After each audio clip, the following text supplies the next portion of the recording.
예, 하나님께서 저에게 주시는 말씀은 빌립보서 1장 3절에서 11절 말씀입니다. 우리 다 같이 자리에서 일어나셔서 하나님 말씀 읽겠습니다. 빌립보서 1장 3절에서 11절 말씀입니다. 영어가 편하신 분들은 영어 본문을 읽으시면 되겠습니다.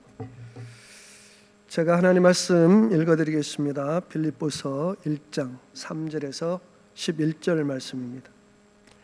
내가 너희를 생각할 때마다 나의 하나님께 감사하며 간구할 때마다 너희 무리를 위하여 기쁨으로 항상 간구함은 너희가 첫날부터 이제까지 복음을 위한 일에 참여하고 있기 때문이라. 너희 안에 착한 일을 시작하시니가 그리스도 예수의 날까지 이루실 줄을 우리가 확신하노라. 내가 너희 무리를 위하여 이와 같이 생각하는 것이 마땅하니 이는 너희가 내 마음에 있음이며 나의 매임과 복음을 변명함과 확정함에 너희가 다 나와 함께 은혜에 참여한 자가 됨이라. 내가 예수 그리스도의 심장으로 너희 무리를 얼마나 사모하는지 하나님이 내 증인이시니라. 내가 기도하노라. 너희 사랑을 지식과 모든 총명으로 점점 더 풍성하게 하사 너희로 지극히 선한 것을 분별하며 또 진실하여 허물이 없이 그리스도의 날까지 이르고 예수 그리스도로 말미암아 의의 열매가 가득하여 하나님의 영광과 찬송이 되기를 원하노라. 아멘. 자리에 앉으시겠습니다.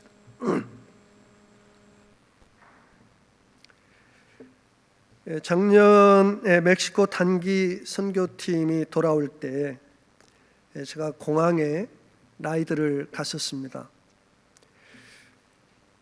이른 아침에 일주일 동안의 피곤한 사역을 마치고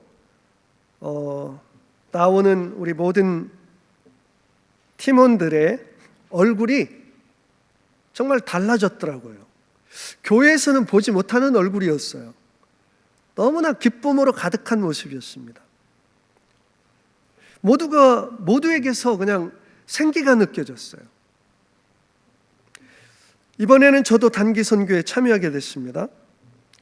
출발부터 비행기가 2번이나 딜레이가 돼서 선교지 숙소의 도착 시간이 여기하고 2시간 시차가 있는데 거기 새벽 4시, 여기 시간으로 새벽 6시에 도착을 했습니다. 그렇게 피곤한 일정이 시작이 되었습니다. 매일 아침 7시부터 말씀으로 시작해서 사역을 마치고 나눔과 기도회로 하루 일정을 마치면 저녁 9시 30분이 되었습니다. 그렇게 피곤한 매일의 일정이 계속되었지만 시간이 지날수록 모든 팀원들의 얼굴은 더 환해졌어요. 모두의 얼굴에 기쁨이 가득했어요. 다들 행복해서 선교지에 더 머물고 싶은 마음들이라고 했습니다. 벌써 끝났나? 아이고, 돌아가기 아쉬운데. 왜 그렇게 기쁠까? 왜 우리가 이곳에서 매주일 예배를 드리면서 믿음의 공동체 가운데서는 그러한 기쁨을 우리가 누리지 못하고 살까? 좀 아쉬움이 제 마음에 들었어요. 생각해 보면 우리가 매주일 주님 안에서 예배하면서 그 기쁨이 우리에게 있어야 되는데 정말 기쁨으로 우리가 예배드리고 교제할 때마다 정말 나 여기 헤어지기 싫어, 더 있고 싶어, 예배 더 드리고 싶어, 그런 기쁨이 우리에게 충만하다면 얼마나 좋을까, 이런 생각을 해보게 되었습니다. 오늘 본문 말씀은 선교 여정 마지막 날 아침 큐티 본문의 말씀입니다. 이 말씀을 묵상하면서 저는 한 가지 답을 찾을 수 있었습니다. 우리가 알듯이 사도 바울은 예수 믿고 가장 기쁘고 행복한 사람이 된 사람이에요. 예수 믿고 가장 기쁘고 행복한 사람이 사도 바울이었습니다. 그런데 예수 믿고 쫄딱 망했어요. 예수 믿고 세상적인 관점으로 볼 때는 완전히 거지가 됐어요. 근데 세상에서 가장 기쁘고 행복한 사람, 예수 믿는 기쁨이 넘쳤던 사람, 그런 기쁨이 가장 잘 표현되고 드러나고 있는 성경이 우리가 잘 아는 대로 빌립보서입니다. 우리는 이 빌립보서의 말씀 속에서 사도 바울이 그렇게 기쁘고 행복한 이유가 무엇인지를 찾을 수 있어요. 첫째, 기쁨의 비결은 복음을 위한 삶에 있었습니다. 세상에 참 우리를 즐겁게 하고 기쁘게 하고 우리 마음을 즐겁게 하는 많은 일들이 있지만 복음을 위해서 사는 것보다, 복음을 위해서 일하는 것보다 더 큰 기쁨은 없다. 아멘. 아멘. 사도 자신이 복음을 위해 살면서 하늘의 기쁨을 누렸습니다. 그런데 빌립보 교회 성도들이 자신이 누리는 그 기쁨을, 하늘의 기쁨을 누리는 그 일에 참여하게 되는 것을 볼 때 사도 바울의 마음은 정말 기쁘고 감사했어요. 빌립보 교회 성도들을 향해서 너희는 첫날부터 이 복음을 위한 일에 참여하였다. 빌립보 교회는 여러분 아시다시피 옷감을 팔던 루디아라고 하는 한 여인으로부터 시작된, 개척된 아주 작은 보잘것없는 시작이었습니다. 그렇게 시작된 교회가 복음을 전하는 일에 처음부터 참여하기 시작했다. 그들은 복음을 듣는 즉시 복음을 전하기 시작했고, 복음을 위해서 일하는 사역자들, 바울과 그의 선교팀을 물질적으로 지원하는, 선교하는 일에, 복음을 위한 일에 참여하는 교회가 되었다. 사도 바울은 빌립보 교회의 그런 모습이 너무 감사하고 기뻤다고 고백하고 있는 것입니다. 3절, 5절 말씀을 제가 읽어보겠습니다. 내가 너희를 생각할 때마다 나의 하나님께 감사하며 간구할 때마다 너희 무리를 위하여 기쁨으로 항상 간구함은 너희가 첫날부터 이제까지 복음을 위한 일에 참여하고 있기 때문이다. 빌립보 교회 성도들은 사도 바울로부터 복음을 듣고 믿게 된 첫날부터 복음을 전하는 일에 온 힘을 다해 참여하였다고 기록하고 있습니다. 복음을 전하기 시작했고, 복음을 전하는 사도 바울과 그 일행들을 전심으로 자기들도 가난하고 힘겨운 가운데서 힘에 지나도록 도왔어요. 이런 모습은 사도 바울에게 큰 위로와 기쁨이 되었음을 알 수 있습니다.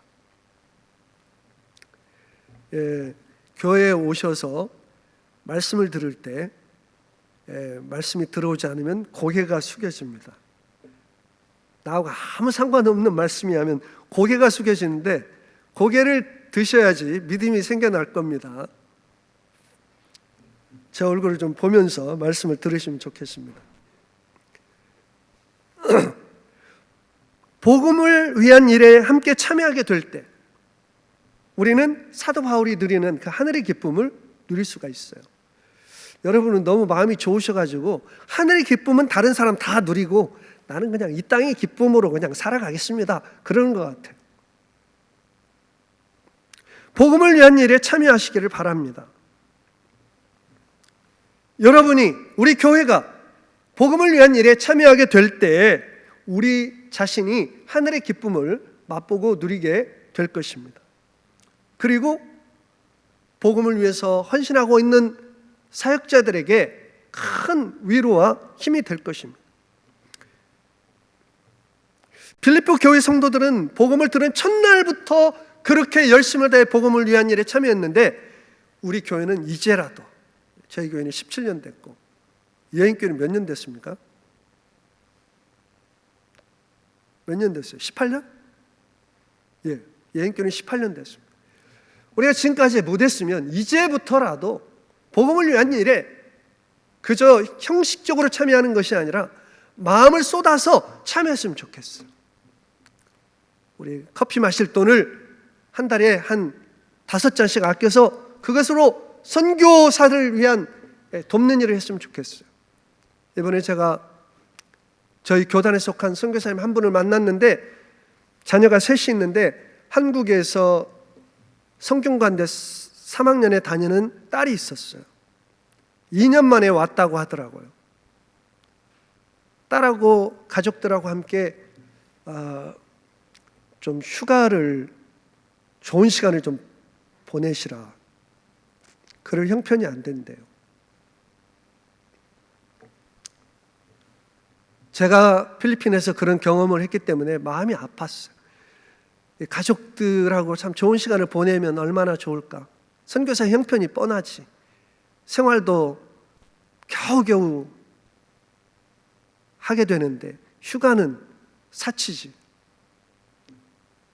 제 마음이 좀 있어서 제가 여기 와서 참 마음이 좀 쓰여서 제가 약간의 돈을 보내드렸습니다. 꼭 휴가를 좀 다녀오십시오. 딸하고 좀 휴가를 다녀오십시오. 복음을 위한 일에 참여하니까 마음이 기뻐요. 여러분, 복음을 위한 일에 적극적으로 참여하시기를 바랍니다. 아멘을 안 하셨기 때문에 아멘 할 때까지 하는 수밖에 없을 것 같아요. 진짜예요, 진짜. 어떻게 하시려고 그래요, 그러면? 나는 절대로 복음을 위한 일은 참여하지 않겠습니다. 그렇게 결단하시려고? 두 번째 사도 바울의 기쁨의 비결은 하나님의 변함없는 사랑에 대한 확신 때문이었어요. 사도 바울은 어떤 사람이 예수님을 믿게 된 일을 착한 일이라고 표현하고 있습니다. 그 일은 하나님이 시작하신 일이라고 말씀하고 있습니다. 저와 여러분이 예수 그리스도를 믿게 됐어요. 이 하나님을 예배하는 자리에 매주일마다 지금 앉아있게 됐어요. 이게 얼마나 놀라운 은혜인지 우리는 아셔야 됩니다. 이 일을 누가 하시는가? 내가 마음이 좀 착해서, 내가 좀 마음이 너그러워서 이렇게 예수 믿어주고 교회에 온 것으로 생각하시죠. 하나님이 우리 안에 그 선한 일을 시작하셨어요. 그런데 놀라운 것은 그 선한 일을 우리 안에 시작하신 하나님께서 주님이 오시는 그날까지 우리를 인도해 가신다는 거예요. 구원을 완성해 가신다는 거예요. 우리가 쓰러지고 넘어지고 배신하고 의심하고 우리 영혼이 메말라 비틀어질 때까지 그래도 우리를 놓지 않으시고 어떤 상황에서든지 우리의 손을 붙들고 우리를 구원으로 인도하신다. 그 확신이 사도 바울에게 있었던 겁니다. 얼마나 감사한지 그것을 생각할 때마다 나 같은 것이 뭐라고, 죄인 중에 괴수인 나 같은 죄인을 이토록 사랑하시는가. 그 하나님의 사랑이, 하나님의 신실하심이 느껴질 때마다, 확신될 때마다 사도 바울의 마음속에는 하늘의 기쁨과 평강이 넘쳤던 것입니다. 하나님께서 우리 안에 구원의 놀라운 일을 시작하셨어요. 이제 하나님께서 주님 오시는 그날까지 우리를 어떤 상황에서도 보호하실 것입니다. 아멘. 어떤 상황에서도 우리의 믿음을 지켜주실 것입니다. 우리는 때때로 주님의 손을 놓치고 우리의 시선을, 주님을 향한 시선을 놓치고 방황할 때도 있겠지만 우리 주님의 시선은 우리를 놓치지 않으십니다. 하나님은 여기 계신 모든 분들의 삶 속에서 그 착한 일을, 그 선한 일을 시작하셨습니다. 할렐루야. 얼마나 놀라운 은혜인지. 하나님의 열심입니다. 하나님의 성실하심입니다. 그 하나님의 열심과 성실하심이 이 교회를 지키시고 보호하시고 사역하시고 우리같이 믿음 없는 자들을 끝까지 붙드시고 이끄셔서 주님 오시는 그날까지 주님 앞에 흠없는 자로 세우실 것입니다. 마침내 하나님의 놀라운 구원을 이루어 주실 것입니다. 하나님의 신실하심을 믿을 때 우리는 어떤 상황 속에서도 기뻐할 수 있습니다. 복음을 위한 아주 작은 시작이 귀한 이유입니다. 빌립보 교회가 미약하게 시작되었지만 하나님은 그 작은 복음의 씨앗이 자라서 열매 맺도록 일하셨어요. 하나님께서 멕시코 단기 선교팀을 통하여 선한 일을 시작하셨습니다. 무슨 일을 할 수 있었겠어요? 그저 미약한 말더듬이, 말도 제대로 하지 못해서 통역기를 동원해서 복음을 전하고 그저 우리의 말과 입술과 우리의 몸짓으로 주님의 사랑을 전했어요. 주님이 그 일을 시작하셨어요. 주님께서는 저희들의 그런 미약한 어리석어 보이는 일들을 통해서 역사하실 것이고 그곳에서 복음이 자라게 하실 것이고 그곳에서 구원의 역사를 이루실 것입니다. 마지막으로 사도 바울의 기쁨은 복음의 열매에 대한 강한 소망 때문이었습니다. 빌립보 교회를 향한 사도 바울의 기도에서 우리는 바울의 소망을 읽을 수 있습니다. 무엇을 간구하고 있습니까? 빌립보 교회 성도들의 사랑이 더 풍성해지기를 간구하고 있습니다. 더욱 진실해지기를 위해서 간구하고 있습니다. 의의 열매가 가득하여 하나님의 영광과 찬송이 되기를 위해서 간구하고 있습니다. 예수께서 십자가를 지실 때 자신의 십자가를 통해 일어날 구원의 역사를 바라보시면서 십자가를 기쁨으로 참으셨습니다. 사탄에게 결박당하였던 영혼들이 결박에서 풀려나는 것을 바라보시며 십자가를 지셨습니다. 흑암 속에 방황하던 영혼들이 빛 가운데로 나오게 되는 것을 바라보시면서 십자가를 지셨습니다. 마찬가지로 사도 바울 역시 복음 때문에 빌립보 교회 성도들에게 일어날 놀라운 변화를 바라보며 기뻐하고 있는 것입니다. 사랑이 풍성하면 얼마나 아름다운 일이 일어나는지 모릅니다. 사랑은 싸우고 죽이는 지옥을 용서하고 화해하는 천국으로 바꿀 수 있는 능력이 있습니다. 우리가 복음을 전할 때 한 사람의 지옥 같은 가정이 천국으로 변화될 수 있다는 것을 상상해 보십시오. 그 절망 속에서, 그 가난 속에서 아무런 소망이 없이 살던 자들에게 예수 그리스도의 복음을 전할 때 밝은 빛의 소망을 그들의 가슴 속에 심어주고 그들의 가슴 속에 밝은 소망이 생겨나는 모습을 상상해 보십시오. 복음을 위해 사는 것이 얼마나 가슴 뿌듯하고 기쁘겠습니까? 복음에는 그런 능력이 있는 것입니다. 한 사람을 변화시키고 한 가정을 변화시키고 세상을 변화시킬 능력이 복음에는 있는 것입니다. 저희 교회는 영적으로 침체되어 있다고 보입니다. 영적으로나 질적으로나 성장이 멈춰진 것으로 보입니다. 우리끼리 재미있고 행복해 보이지만 영적인 기쁨과 활력은 보이지 않습니다. 세상 사는 재미는 보여도 예수 믿는 기쁨을 가진 성도를 찾기가 어렵습니다. 예수 믿는 행복을 누리는 성도들이 잘 보이지 않습니다. 왜 그럴까요? 성도의 기쁨, 하늘의 기쁨, 기쁨의 근원이신 하나님을 기뻐할 때, 그리고 하나님이 기뻐하시는 일을 하게 될 때 그 기쁨이 생겨나게 되는데, 그런데 우리는 하나님보다 세상 일을 더 기뻐하고 즐거워하기 때문에 하늘의 기쁨은 맛보지 못하고 있는 것입니다. 우리끼리 만나면 행복하고 좋은데 하늘의 기쁨이 우리에게 임하지 않는 것입니다. 하나님을 기뻐하게 되면 하나님이 기뻐하시는 일도 하게 됩니다. 하나님께서 가장 기뻐하시는 일이 무엇입니까? 성경 전체를 여러분이 읽어보실 때 하나님이 무엇을 가장 기뻐하신다고 여러분 느끼십니까? 누가복음 15장에 보면 한 잃어버린 영혼이 돌아올 때 천군 천사들과 함께 하늘에서 잔치가 열리며 하늘에서 큰 기쁨이 있다고 말씀하고 있습니다. 그것이 하나님의 기쁨. 하나님은 사랑이시기 때문에 잃어버린 영혼들 애타게 찾으시며 그들이 돌아올 때, 죽은 영혼들이 살아날 때 가장 기뻐하시는 것입니다. 8월 첫 주일부터 11월 추수감사주일까지 5배가 전도 축제라는 타이틀로 어떻게 하든지 복음을 전하는 일에 참여하고자 합니다. 여러분도 이 일에 참여해 주십시오. 저는 시간이 안 돼가지고요. 마음은 있어도 저는 참여하기가 힘듭니다. 저는 전도를 잘 못합니다. 그러지 마십시오. 나도 이번이 기회다. 나도 복음을 위한 일에 참여해야 되겠다. 왜 500가 전도 축제일까?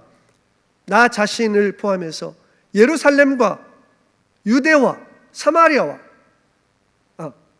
예루살렘과 온 유대와 예루살렘에서 1명, 온 유대에서 1명, 사마리아에서 1명, 땅끝에서 1명, 그런 개념으로 나 포함해서 5명이 나 혼자 구원받는 게 아니라 나를 통해서 내 지근거리에 있는 직장 동료나 가족이나 친척 중에 예수 믿는 사람이 나오게 되고, 또 멀리 있지만 예수 믿지 않는 영혼들을 내가 그들에게 복음을 전하여 구원 얻게 하고, 복음을 전하는 일에 구경꾼이 아니라 일꾼이 되시기를 주님의 이름으로 축복합니다. 아멘. 교회를 살리는 충성된 일꾼, 핵심 일꾼이 되는 일에 자원해 주시기를 바랍니다. 같이 기도하면서 같이 훈련받고 어떻게 영혼을 사랑할 수 있는가, 어떻게 우리가 잃어버린 영혼들에게 복음을 전할 수 있는가 고민하면서 우리가 기도하면 하나님께서 저희들에게 선한 길을 열어주시리라 믿습니다. 저희 교회는 반드시 성장해야 됩니다. 하나님의 이 교회는 잃어버린 영혼을 반드시 구해야 돼요. 우리끼리 행복할 수 없습니다. 행복해지지도 않습니다. 잃어버린 영혼들이 많아질 때 교회는 기쁨으로 충만하게 될 것입니다. 복음을 위한 일에 어떤 모습으로든지 참여하게 되면 우리도 예수 믿는 충만한 기쁨, 예수 믿는 행복, 사도 바울이 누렸던 그 놀라운 기쁨을 우리도 누리면서 주님을 섬길 수 있으리라 믿습니다. 아멘. 여러분, 이왕 예수 믿는 거 행복해야 되지 않을까요? 예수 믿으면서 끌려다니는 것처럼, 사슬에 그냥 끌려다니는 것처럼 예수 믿지 마시고, 우리가 이왕 예수 믿는 거 정말 기쁨으로 예수 믿어야 되지 않을까요? 예수 믿으면 당연히 기뻐야 되는데 우리가 그 기쁨을 잃어버렸는데, 우리가 복음을 위한 일에 참여함으로써 하늘의 기쁨을 충만하게 누리는, 그리고 하나님을 기쁘게 해드리고 그 기쁨이 우리 가운데 충만한 믿음의 공동체 이룰 수 있게 되기를 주님의 이름으로 축복합니다. 아멘. 기도드리겠습니다. 아버지 하나님, 복음이 부담스러운 그런 마음이 싹 사라지게 도와주시고, 복음은 전할 수 있다, 복음은 전해야 된다, 나는 복음을 위한 일에 참여하겠다, 이런 마음으로 바꿔주시기를 원합니다. 아버지, 복음을 전하지 않고는 견딜 수 없는 마음들을 우리에게 부어주시기를 원합니다. 이 교회를 복음으로 살려주시옵소서. 복음을 위한 삶에 참여함으로써 아버지, 우리가 하늘의 기쁨을 맛보고 누릴 수 있도록 역사하여 주시옵소서. 참 인생살이가 힘듭니다. 하루하루의 삶이 힘이 없습니다. 그러나 주님, 우리가 그 하루하루의 삶을 주님과 동행하며 복음을 위해 살아갈 때 우리의 삶에는 기쁨과 활력과 능력이 넘칠 줄로 믿습니다. 주님, 저희가 그 삶을 회복할 수 있도록 도와주시옵소서. 존귀하신 예수 그리스도의 이름으로 감사하며 기도드리옵나이다. 아멘.